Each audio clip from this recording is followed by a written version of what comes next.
I'm David Flint, and I'm talking with Rowan Dean, the editor of the Spectator Australia magazine. We're talking about the bumper Christmas special issue that's out now. Rowan, the cover is quite spectacular. What's it about? Thank you, David. It's a terrific cover. We have a great team, Sarah Dudley, David Follett, Anton Emden, who work on the covers. As you know, the covers are there not only to give people a laugh, but also hopefully to make a point. As you know, one of the big issues in Australia, if not the biggest issue in Australia this year, has been the question of whether cartoonists can be prosecuted under the law. We have this ghastly law called 18C, which prevents cartoonists and writers and other people, makes them being at risk of being prosecuted for racism if someone takes offence. Doesn't matter who, so long as they take offence at a cartoon, then you can be prosecuted. So the cartoon that was the most famous one during the year showed an Aboriginal policeman handing over a wayward Aboriginal boy to his wayward father, and the father, the policeman, was saying, you've got to look after your kid, you've got to bring him up, personal responsibility is important. And the wayward father was saying, yeah, righto, what's his name then? And obviously the joke being that the neglect of children is a serious issue, not only in Indigenous communities, but everywhere. So this is the nativity, David, reimagined in different circumstances where the figure of God floating on a cloud is handing over his little kid saying, here's my only son to redeem you for all your sins. And the bloke standing on the hill, the shepherd, is saying, righto, what's his name then? So it's an obvious spoof on that cartoon done in the Christmas spirit. It's had a lot of traction. A lot of people have been very interested and amused by it. And it works on a number of levels. And it's also very pertinent because the cartoonist who did the cartoon, the original cartoon that caused so much trouble and is still at risk of being prosecuted, although the current investigation has been dropped, Bill Leak, he is also one of the writers in this Christmas special issue. And David, as you know, the Christmas special issue of The Spectator, it's a different one from the rest of the year. It sits on the shelves for 3 weeks. It's less about specific topical events that have occurred and more about general themes that have arisen over the year. And we've got some great writers who have looked at various aspects of Christmas. Has anyone been offended by this cover? Oh, I'm sure there will be, David. Don't you worry about that.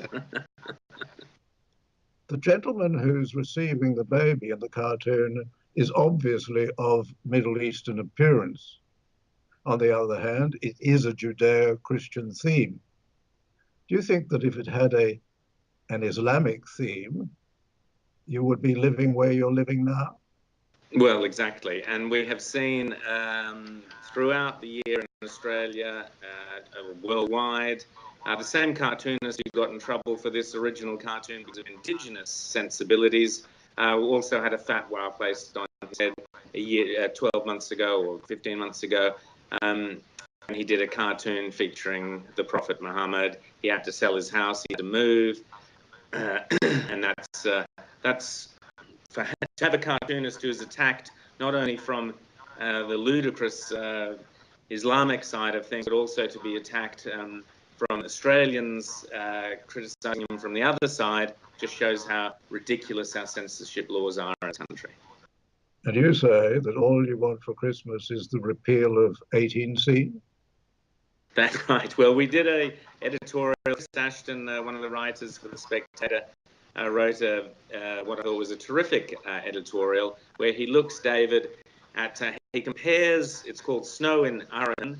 Akerman is one of the Indigenous communities that this year had riots and all sorts of problems, often for the same reason. Indigenous families, the dysfunction within those families in these communities, which are often nothing more than socialist kind of ghettos, if you like, where there's no real free enterprise, there's no real freedom. They're run by along these sort of very socialist, almost communist guidelines.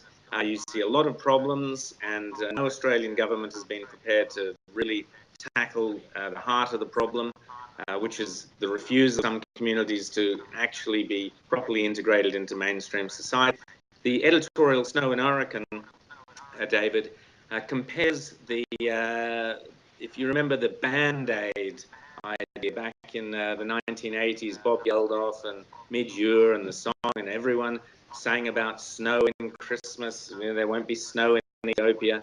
And it was a similar virtue signaling exercise where people in the West got terribly concerned about an issue without really getting to the bottom of it, just throwing money, feeling very virtuous because they'd given money away. And fast forward 20 years and we find out money was wasted and very little changed in the communities, although a lot of people, of course, along the way were knighted and given all sorts of rewards for having done this virtue signaling.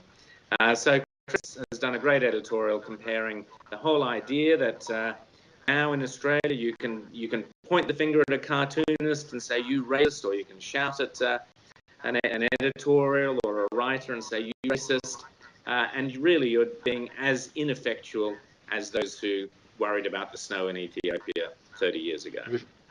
I also see that in this edition, Rowan, you warn the Prime Minister that there may arise a Conservative force that could replace him.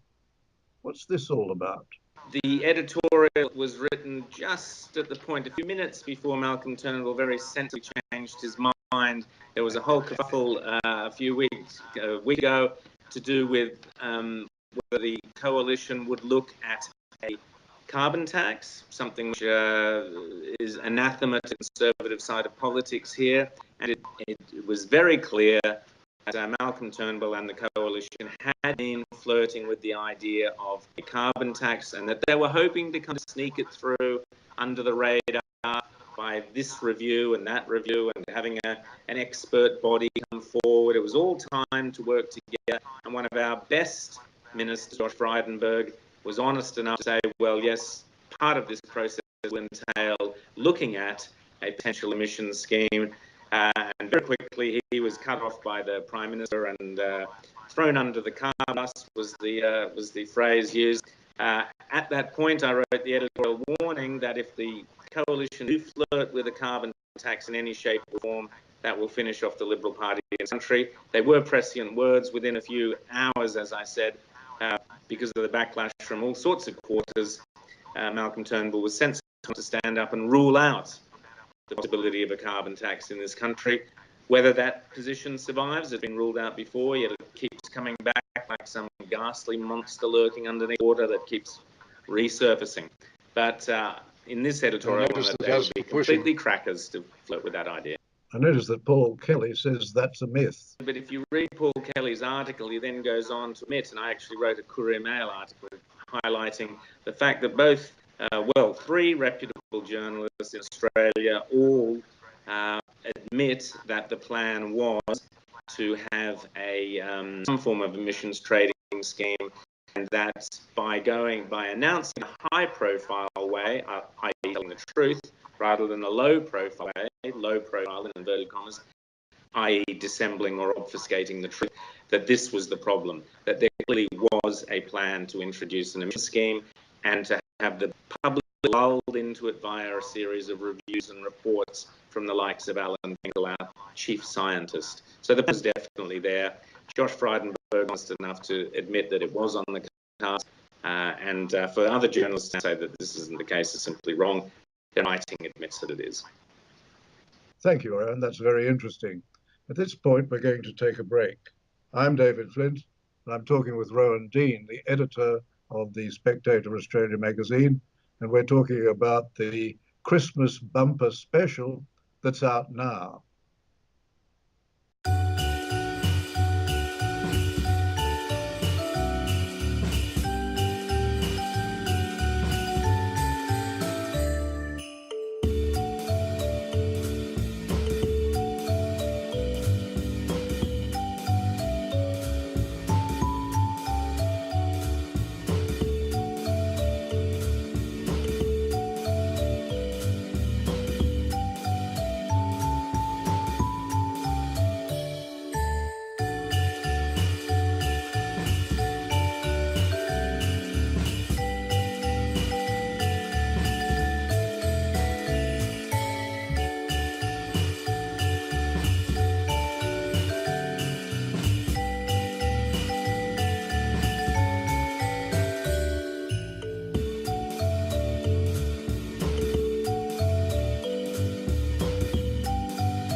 This is David Flint.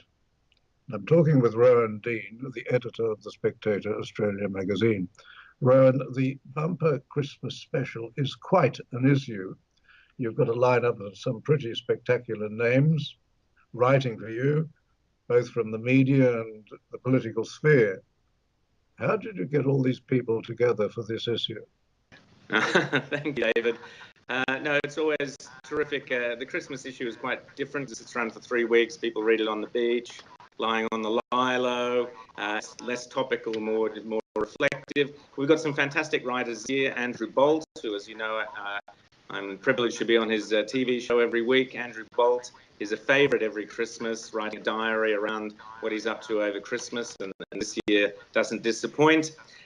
Miranda Devine, the wonderful Miranda Devine, has contributed a terrific piece looking back at global elitists, how she mocks the global elitists and those the transnationals who are rootless and travel around the world, and then suddenly remembers that she herself was one of them. So a fantastic piece there. We're very lucky, we've got Piers Akerman, who's a fantastic writer with a Telegraph. Piers looks at the vast world of post-truth, this left-wing concept, David, that is designed to explain why the reality of the world doesn't match the narrative that the left keep telling. Mark Latham, Spectator readers will be very familiar with Mark Latham, former leader of the Labour Party, of course, and now I'm very lucky to be doing a TV show with him and Ross Cameron next year, which will be a lot of fun. Mark Latham has a terrific piece where he points to all his favourite, his top 7. He says he could have given many more, but his top 7 people who failed to pick the Trump election victory, and it's a very amusing piece. Which one do you piece. prefer, Rowan, of the 7? But just quickly to finish the lineup, along with Mark Latham, there is, of course, Peter Credlin. Peter Credlin, who's been so impressive this year, Abbott's former chief of staff, much maligned by Love Media in the run-up to the overthrow of Tony Abbott and beyond. All sorts of scandalous things said about her. No one really knew who she was. People got to know a lot more about her when she, with her new job on Sky and in the Daily Telegraph. Fantastic, insightful person, sort of person you would want if you happen to be Prime Minister of Australia to be your Chief of Staff. But there you go, David. But Peter has given us another insight into her personality to do with collecting Christmas baubles, and that's a great read. Not to be outdone, Bronwyn Bishop, former Speaker of the House, a very great conservative politician in our history. Bronwyn's love of music is there in The Spectator. And, of course, we mentioned Neil Brown and the great Peter Coleman, who has written, former journalist with The Bulletin, editor of magazines like The Observer, great writer, and he's back with us this Christmas as well. It was very interesting, I found, to see them showing a different side to themselves to the ones we normally see. Absolutely, and that's always insightful. What is really enjoyable in The Spectator is when you do get those insights through things like Diary with Andrew Bolt, when you do get insights into another side of the character rather than just the normal, the run-of-the, not the run-of-the-mill, but the day-to-day nitty-gritty of politics. It's nice to sit back and have a more reflective look at some of the personality traits. And of course, as I said earlier, Bill Lee is in there with his story of his travails this year, which is just extraordinary. How we could be in a position where a man draws a cartoon and he's being hounded by the thought police. That is not out of George Orwell, it's out of Australia today in this era. It's quite terrifying. What was really gripping in Bill Leake's piece was that he had to move his house. He was under such threat. Exactly. Well, that's appalling in Australia, isn't it? How can that happen? Well, it has happened, and it's not only Bill who had to move. There's another journalist, I think with Australian, I'm not sure, who had to move.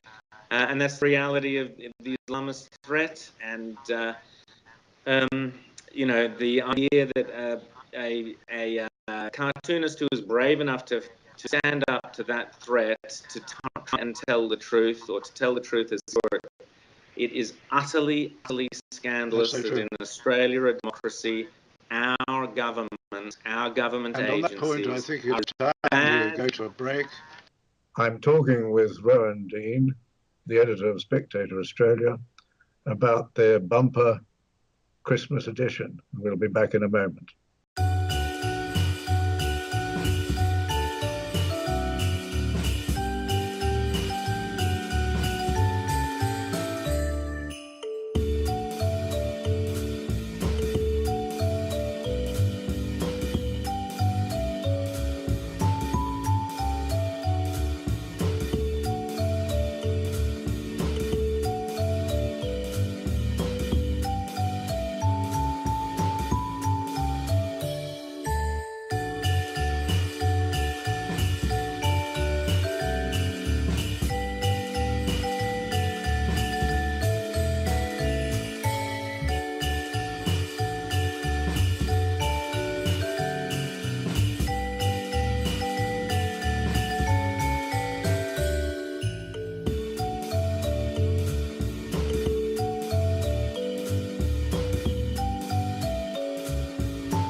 I'm David Flint, and we're back talking with Rowan Dean, the editor of the Spectator Australia magazine, and we're talking about the Spectator's bumper Christmas edition. Rowan, I noticed that Piers Akerman, that splendid journalist from the Sydney Daily Telegraph, has a piece on post-truth in the Christmas edition. Now, that's something new. I believe the Oxford Dictionary has just introduced that as a term. It's a new word in the English language. What's this all about? Yes, this is fascinating, David. This is this concept that the left have trotted out called post-truth to explain why democracies, populists, the mainstream, conservative mainstream, don't do as they have been told to do by the left.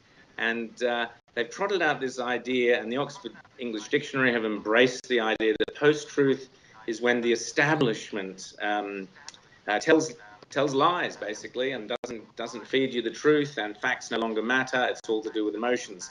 As Piers points out very accurately and very precisely, post-truth has been, or not telling the truth, telling the complete opposite of the truth has long been a trick of the left, a trick that they've employed ruthlessly. He goes into one particular post-truth example. Islam is a religion of peace. Now, however you cut and slice and dice it, that simply is not factually true. And yet we have all sorts of archbishops and others telling us, or have been telling us for years, that Islam is a religion of peace. They trot this non-truth out every time there's a terrorist atrocity. So there you have a classic example of something that the left in Australia, we have our own Kevin Rudd, who told us he was a fiscal conservative before completely destroying our economy. The left have been masters of post-truth for decades. Now they've suddenly turned it around as an accusation simply because in democracies, conservative mainstreams are turfing their preferred candidates out. One of the pieces I found particularly interesting was Derek Parker's lineup of the best books of 2016. And the first one he begins with is Chris Mitchell's book. He's the was the long-standing editor of The Australian.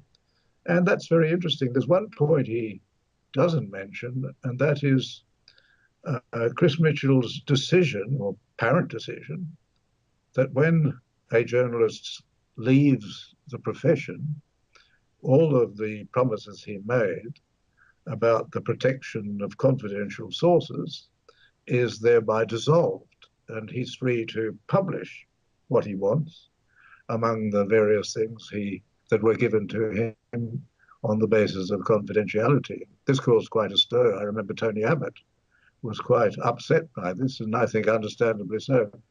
What do you think of that?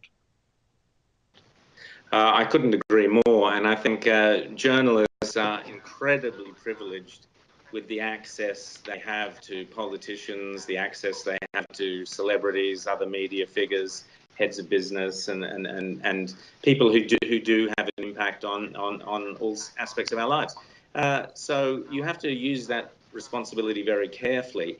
And it was quite a shock to many, many people when Chris Mitchell in his book felt it necessary to use private conversations over a glass of wine or in the pub or late at night after dinner, use these snippets of conversations as a section of his book. And as Derek Parker, who's a terrific reviewer, as Derek points out, the book didn't need it. It doesn't need these salacious snippets to be a really interesting study on how the media works, the role of the media, the influence, the sheer adrenaline rush of the machine, if you like.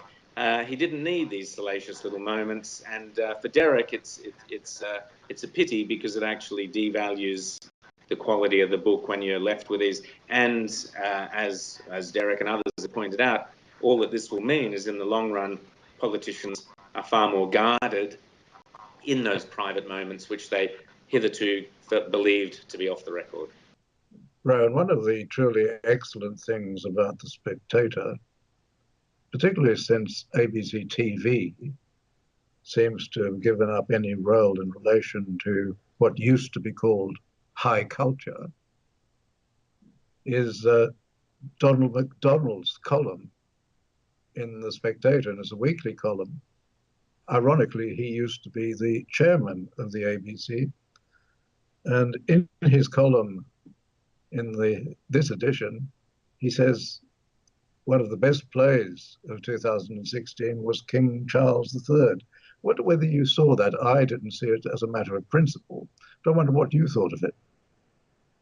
I went and saw it. I agree with you. Donald MacDonald is an absolute gem. He's been with The Spectator for the last few years. He joined when as a regular writer when I became editor. He has a weekly column all about culture. It's called Culture Buff.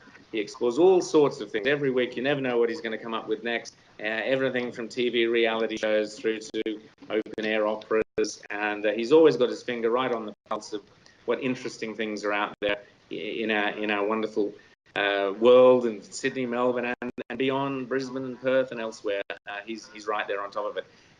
He chose King Charles III. I actually went and saw King Charles III on his recommendation. It was a fascinating play, but I felt it did have its flaws, and I would disagree with Donald that it was the best thing. I thought it was a fascinatingly done, great acting, great portrayals, but I think it missed the actual writing of it, missed a trick in how King Charles will actually be. But a fascinating idea anyway. Are to you look watching at The Crown? What happens. Sorry? Rowan, are you watching The Crown?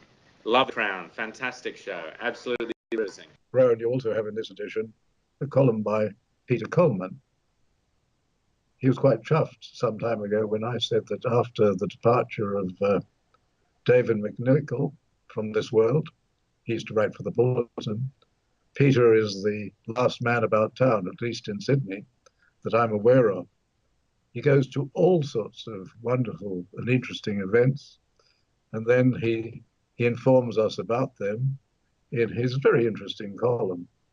Yeah, and Peter is a fantastic writer. As I said, he was editor of several great magazines back in the 60s and 70s. Very witty, very perceptive, and always a joy to read. One of the joys of The Spectator.